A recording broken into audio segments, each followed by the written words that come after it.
Well, good morning there, everybody. Sorry for the last 10 minutes if you were on trying to watch. My streaming software just did not want to communicate with my YouTube live screen, but I think we have that remedied now. So we are ready to roll. So I don't see anybody on the live chat yet this morning, but if you do pop on, 10 minutes if you have questions, go ahead and just type them in there. And once I get through the information I want to share, I will try to answer those questions to the best of my ability at this point. So we are 17 days away from the first day of school. Looking forward to bringing students in for live instruction. Also, have been working very diligently this week in lots of meetings with other administrators and Lincoln Center staff to build protocols and make sure that we can do everything that we can do to protect everybody and still have a worthwhile school year. So just want to start out with one of the most important protocols, and that's going to be our universal safety precautions. So the first protocol there is the screening protocol.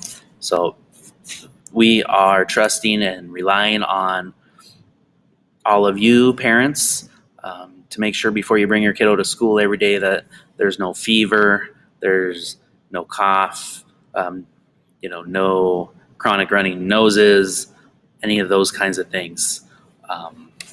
If we do see those things at school, we will be very strict about having you come pick those kiddos up, just because we won't know what's causing that, and we don't want to take any unnecessary chances. So please, every morning before you bring your kiddos in, check for any of those symptoms. Please have a backup plan for them if they do have any of those symptoms. All right, secondly, we are requiring a face covering. So that could be a mask. That could be a gaiter, I believe they're called. Those, I know a lot of people have told me those are a little bit more comfortable, especially for the kiddos. So please be talking to your kids about that. And if you have a mask at home that they can be practicing with, please work on that. So that way when they get to school, they're prepared to wear those masks for long periods of times. We will be very proactive in having lots of frequent mask breaks, taking the kids outside and getting them spread out there so they can take those masks off and not have to wear them the whole entire day straight through. So lots of mask breaks. I know us adults will need those as well. We will really be pushing physical distance as much as we can. In the classrooms, we'll be spreading the kiddos' desks out as far as we can. We won't be seeing any pods of desks, even desks right next to each other. We want to give as much physical distance in between the kids as we can. So that's something that we'll be putting in place as teachers are coming in to set up their classrooms. I hope I didn't annoy all of you with all of my constant emails this week with the Power School sign up for either remote or in-building instruction. We have about, last time I checked early this morning, 175 students are accounted for on those forms, and we have just over, I think, about 130 to go. So parents, please be thinking about what choice or what platform you want your students learning from this year, whether it be the remote platform, which will be treated like its own school. There's an administrator for that online school. Her name is Becky Carlson. I think she'll be great. Met with her a few times just to talk through some logistical things and make sure that our kiddos that are going to that remote option have what they need to be successful. I know the question has come up about special education students with IEPs. They will be servicing those IEPs. They'll also be meeting with those parents and teachers, and they'll be in communication with us and our teachers to find out what accommodations work best for those kids and how that might look in an online format. Same goes for kiddos with 504s. So please know that those sorts of things are being taken care of. Personally, I believe that live instruction in the school is going to be the best academic setting for students. However, there are other considerations that as parents we need to think about and make for our students. So please know whatever decision you make, as much as we will miss you and your kiddos this year, we respect your decision in that process. So the deadline for filling out that PowerSchool form is actually this Sunday, so please get on there today or this weekend. If you don't know your login information or not sure if you have an account set up, please contact our office, 281-6207. Or if you can't get it today, shoot me an email sometime over the weekend. I'll try to check that as often as I can to look up account information for you so that you can get on there and get that taken care of. So the deadline for that is this Sunday. Another important thing we're going to need your help with is water bottles. We are having to turn off all of our drinking fountain spouts. We don't want kids sharing drinking fountains. So we will still have our water bottle fill stations. Each classroom still has a faucet, so they will be able to fill water bottles. We are asking that they take those home every night and get them washed, or bring a different one in the next day.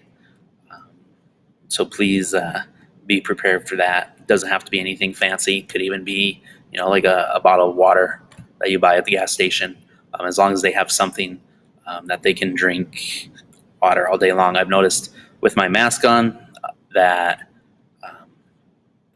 I am not drinking out of my water bottle as frequently, so we are going to be very intentional in the classrooms about making sure we're taking time to have water breaks as well. Let's see here. So I want to talk a little bit about what a day in the life of a student might look like come August 24th, 17 days from now. It's going to look a little different. It's going to feel a little different. We're looking at 75 kids in our building, perhaps. That's a lot less than we're used to. But we're still gonna have a great year, and we're gonna make the best out of our. I need to worry about things that we can control. So a day in the life of a student. Now keep in mind, we still have 17 days before school starts, so some of the things change information for better ways. So we are asking that students do not come to school before 7:55 unless they are coming for breakfast. Now, breakfast will be available all the way up till 8:10, so those kids can definitely come after 7:55 as well. The reason we're asking that is because we do not have a lot of staff that start their workday until 7:55. So we are very, very limited on what we can do with kids from before that 7:55 time. So we will open breakfast up at 7:45, and I do have a couple staff that will be able to supervise that. It will be a grab and go style breakfast. So those kids coming for breakfast, we're asking that they come through the north door over here on the corner of Wyoming and 4th. We'll have that open. They can come down the cafeteria. That way it's going to be a grab and go style breakfast. So they can grab that. And during that 7:45 to 7:55 time, we will stagger them in the cafeteria at the cafeteria tables. Now, if all of our tables fill up because of the staggering during those 10 minutes, one of the two staff members that I have supervising will take those kiddos up to the gym, and we'll spread them out up here in the gym to make sure everybody has good physical distance. Now, at 7:55, when all the kids start arriving, we still want any kids that need breakfast to still come through that cafeteria door and grab their breakfast first, and then head to the classroom. Otherwise, for other students, the way we have things thought out right now, we're going to have kindergartners and come through our front door and go straight down to their classrooms. We'll have 4th and 5th graders come through the I guess it would be the southeast door over on the lawn area and go straight up to their classrooms. We'll have first and second graders come in through the door by the south playground, and we'll have third grade come through the parking lot door. So we're trying to spread everybody out as much as we can. We don't want any bottleneck traffic at the door. We don't want any congregating of students or parents. We want to make sure everybody's keeping their physical distance, trying to mitigate as many risks as we can. Now, of course, there's no way we can be completely risk-free, but anything we can do to reduce those risks, we're definitely looking at doing. So we'll continue to send that information out, and we'll send letters out to everybody here soon too. So we'll continue to communicate as much as we can. So they'll get into their classrooms between 7:55 and 8:10. During that time, we call that time soft start. That's something we started a couple of years ago during the winter time. So one of the problems we face, we used to do what we called morning walk, where all the kids would go outside and walk in a big, long rectangle until school started. So a few issues we had with that was during the winter time, we always had to bring them in anyways. Sometimes there were years when we were close to 400 kids, so we would have a lot of kids in one area out there. Got very congested. And then the other thing that really bothered me was once we lined the kids up and got them in, we were wasting a significant amount of instructional time getting them into the building. So by doing our soft start, we actually bought back quite a bit of time by being able to start the school day right at 8:10 when that first bell rings. So kids come in during from 7:55 to 8:10 during soft start, and teachers have activities for them to do. And some teachers use a menu. Some teachers will have, on Monday, that's writing day, so come in and journal. They might have drawing. They might have, maybe some activities they can do on a device. So that's really an open activity time that is up to each teacher on what they want those students doing in their classroom. It's not an instructional time. It's not a time that we expect teachers to be providing instruction or any of that, because the school day hasn't officially started yet. So it's really just kind of a time to come in and relax before the day starts, especially if they had a stressful morning. Just kind of gives them that time to just kind of cool off and have a reset before instruction begins. So that's 7:55 to 8:10. So by 8:10, we want all the kids in and in their classroom so we can start the school day. Now, during the school day, as I mentioned before, we're going to have kids physically distanced to the best extent possible. And that's going to look different in every classroom. Some classrooms we have tables, some classrooms we have desks. So classrooms with desks, we're probably going to be able to spread kids out a little bit further. Classrooms with tables, we're going to have to get creative in how we spread those kiddos out.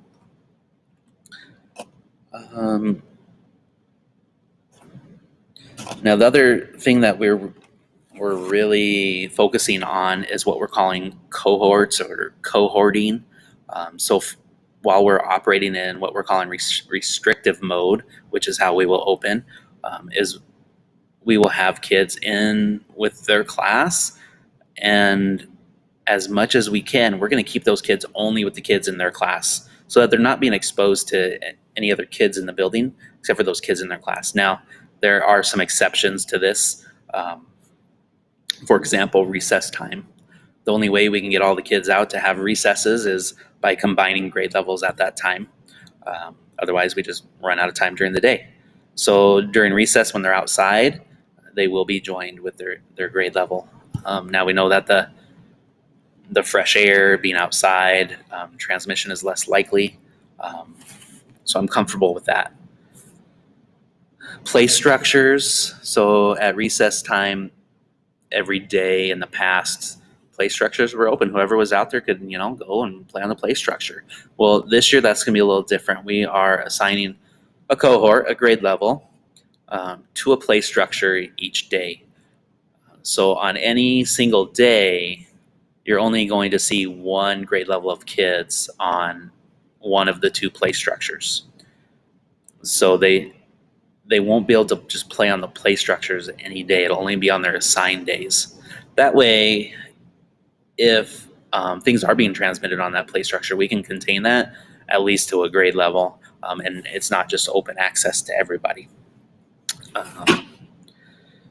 So that's something you might have to prepare your kiddos for too, is just for their patience, and they'll have to take turns, and that's just something that we have to do. Lunchtime will be in the classrooms to start the year, as while we're operating in restrictive mode. That is the only way we can keep kids spread out. Typically, and you've seen this as you come in for lunch, when we have all those kids at the tables, there really is an extra room, and sometimes we're bringing in extra chairs to make sure that all the kids can get to the table. So we're going to have to eat lunch in the classroom, at least during the restrictive mode. So during that time, obviously, they will have to take their mask off to eat. So we're going to keep them physically distanced as much as we can. We're going to keep all the kids facing the same direction as much as they can. So as they're eating, and you guys have seen kids eat, you've seen adults do it too. They're eating, sometimes stuff comes out of their mouth a little bit. So that's one of the reasons all the kids are facing the same direction as opposed to facing each other. It just helps us kind of mitigate the risk a little bit, reduce the risk there. So that's something that we will see. We're asking our Sodexo staff to bring the grab-and-go style lunches for those kids who are having school lunch up to the classroom, trying to eliminate any travel through the building when we can. I mean, we have, as you know, 3 floors in our building, lots of rails on the stairs, and that's just a lot of touch points that kids would be having contact with if we were moving kids through the building all the time. So anytime we can, we're going to move the adults around instead of the kids. So another example of that is music and art class time. Those music and art specialists will be coming to the classrooms. So all grades get some music time each week. 4th and 5th grade get some art time with the art specialists each week. So those times will be in their classroom. Now, library is another specialist area. We have no way of moving all the library books to a classroom. So, and we don't want to restrict kids on their book choices either. So they will go to the library for library class. We will still allow kids to check out books every week. However, when they return those books, we have some safety protocols in place. One of those is we're going to store those books for 72 hours before anybody else can have access to them. So the recommendations that we have seen through our research is that things like books need to be stored anywhere from 24 to 72 hours. So we're going on the safer side of things and leaning towards that 72-hour mark. PE, we're going to have that outside as often as possible. Now, we are very fortunate at Broadwater because we have one of the biggest elementary school gyms anyways in town. Not the biggest, but almost. So we have plenty of space in here to spread out a class of 20 or 25 or even 30 kids. We could easily keep distance between them. So when they are in the gym, that will be, they're in a safe setting there. We're going to be looking at starting the year with lots of activities where they don't really have to share any equipment. And then also in between classes, of course, the gym will be disinfected with our really cool disinfecting machines that we have. So dismissal time is going to look quite a bit different this year than it has in the past.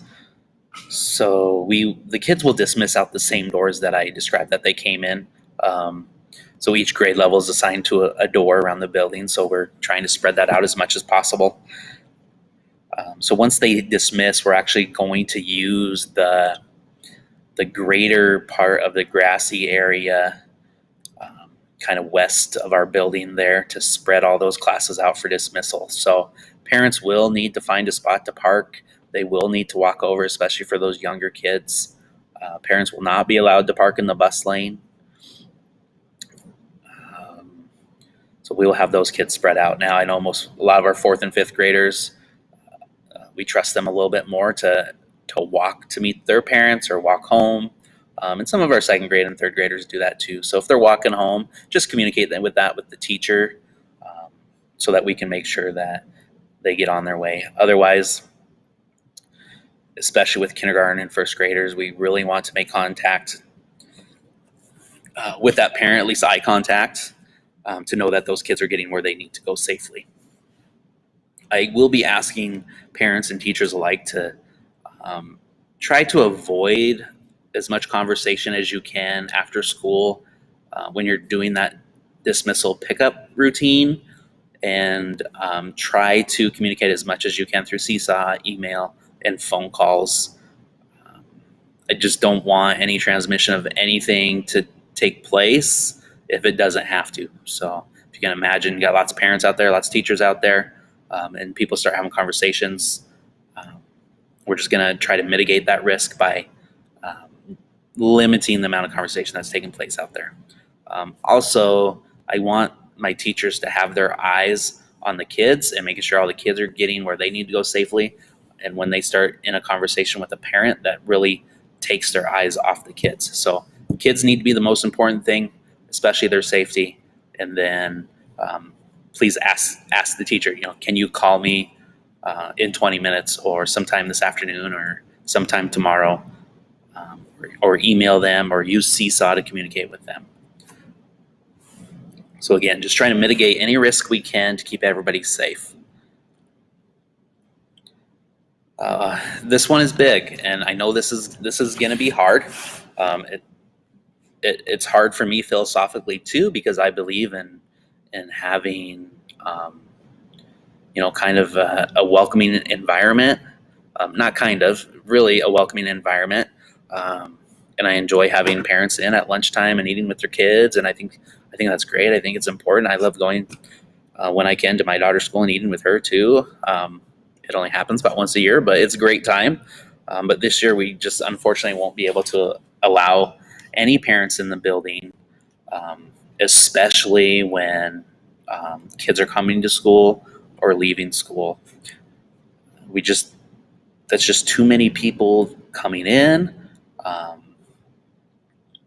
If there was a case of where Riverstone Health had to do some contact tracing, we would have no idea, what parents had contact or were in the vicinity of what kids. So we're just going to be really tight on only allowing students and our staff in the building.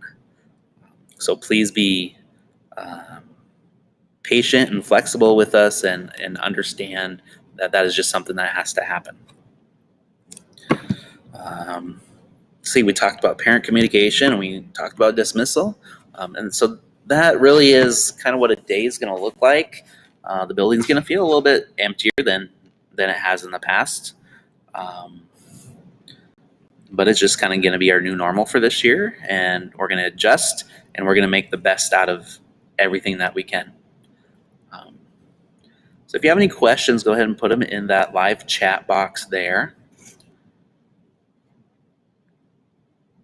If you don't have any questions and you come up with one later, please shoot it to me in an email or give me a call on the phone now. I do know that several of you have left voicemails on my phone the last couple of days, and I have been in back-to-back meetings starting from Wednesday around noon until to right now. So all afternoon Wednesday, all day yesterday, and then starting right away this morning with some of my water teachers, and so this with all those who have left voicemails and answer your questions and help you out with your Power School accounts and anything else you might need. All right. Any questions? I have lots of work to go do. So, all right. So, the question is, can we come check out the classrooms before school starts? My teacher is introducing themselves and a video of the classroom, because they want to say it too. They're anxious. They want to know where they're going. So unfortunately, we're not going to allow anybody in.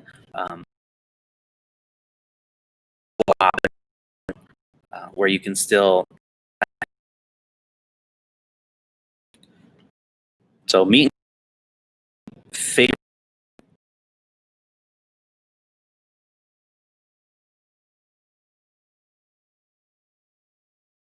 I'm definitely saddened to prioritize mitigating all the risks.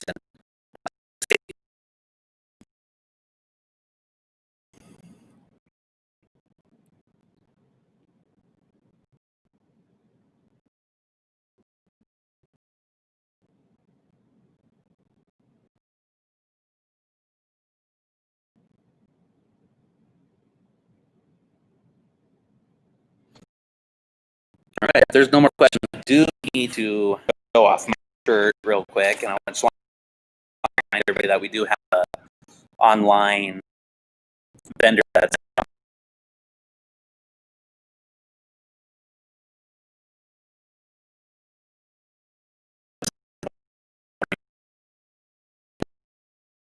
to get out again to all parents here shortly. But here's the shirt. I don't know if you can see it. I was pretty excited about it when I saw this. I just had to have it. It says, "This guy loves Broadwater Elementary School." So true. I do love Broadwater Elementary School. Not so much because of the school or the building or anything like that, but really it's about the people that are in it. That's really what makes the school. So I had to show that off. I just want to thank everybody for joining me today. And again, if you have any questions, please reach out, and we'll get to you as quickly as we can. All right. Thank you. Have a great weekend. Enjoy the nice weather. And I look forward to seeing all of you soon.